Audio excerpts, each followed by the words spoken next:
MotorWeek is made possible by Lucas Oil, Auto Value and Bumper to Bumper, and TireRack.com. For years, the name Volkswagen has meant only one thing: economy. But there are now many faces of Volkswagen, and for our second road test this week, we'll take the advantage and look at the sporting side of VW. This week we test the newly redesigned Scirocco. Advertisements call it the Super VW, and they promise an awful lot of driving fun for its $10,150 base price. Still made only in Germany, this is one subcompact meant for more than just hauling groceries.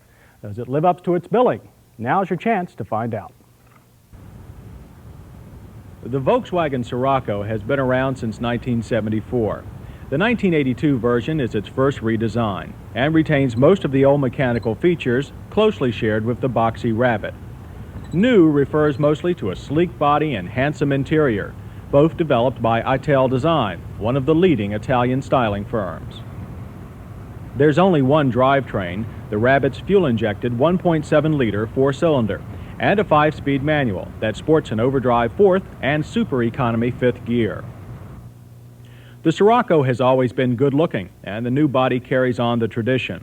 The long hood, a sharply raked windshield, and gently curved sides make for a most attractive car. This VW is the first volume car to use this unique rear hatch styling. That little bit of lower glass does wonders for rear visibility. However, a few felt the spoiler looked tacked on and found the large Scirocco a bit gauche. You sit low in the Scirocco, and the seats are typically German. That means hard with lots of support in all directions. Although front headroom was at a premium, most of our drivers managed to get comfortable. The dash and the rest of the interior are less Spartan than in a normal VW and show their stylish Italian heritage. Most instruments were clear and simple, although finding the water temperature and fuel gauge took a few seconds. Volkswagen has included its new upshift light that tells you when it's time to shift for best fuel economy. This is frankly a gimmick that distracted us from fully enjoying the car. But enjoy the car I did. This little pocket racer has spunk, and the steering is reasonably quick and very precise. The suspension is a bit harsh but well controlled. The body leans little and the brakes felt secure. This was the closest thing to a sports car with 4 seats that I've ever driven. It was a very popular car too around our office, and the staff couldn't wait for their turn to drive. Acceleration was not as quick as I expected. From 40 to 55 miles per hour, it took 5.5 seconds.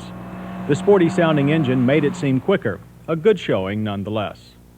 Time for the quarter mile was also a bit longer than expected at 18.8 seconds and a speed of 74 miles per hour. Again, it seemed shorter and faster. The Scirocco makes tight circles, 31 feet curb to curb. Although the rack and pinion steering is not power-assisted, it was quite light, which should mean that parking will be easy. Putting the Scirocco through our emergency lane-changing course was fun. The handling was, in general, very good. High exit speeds were more than possible. Only towards the end of the course did you notice a rising amount of understeer. That's the tendency of the front of the car to plow into a turn. When that happened, you also heard the rear tires begin to chirp as their 2 skinny carcasses tried to leave the road. We must also give good marks to the brakes. An average of 40 feet was needed to stop this 2,000-pound Scirocco from 30 miles per hour, a good straight stop. Our praise grew stronger when we managed our 55-to-0 test. Braking distances averaged 115 feet, very, very short. In addition, there was minimal fade and no tendency to pull to one side. Nothing but straight, solid, secure braking. The Scirocco has some of the best brakes we've ever seen on a production car. Raising the heavy hood is a two-handed procedure. Once done, the front-wheel drive engine looks almost small in its wide bay. Spark plugs and dipsticks are front-facing, and the oil filter is easily serviced. A very neat pocket.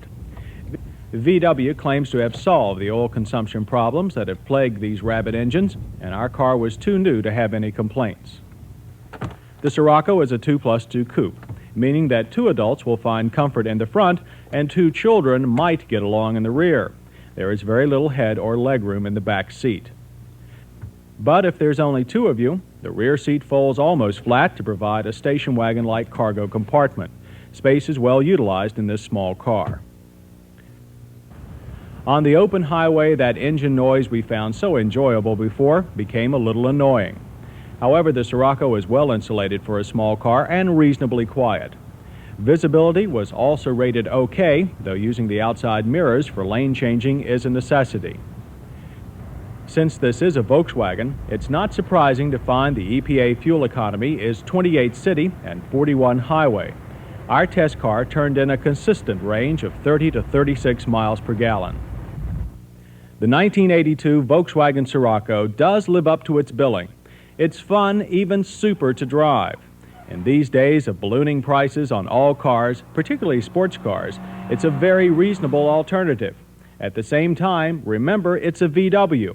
To most people, that usually means both fuel economy and supermarket practicality.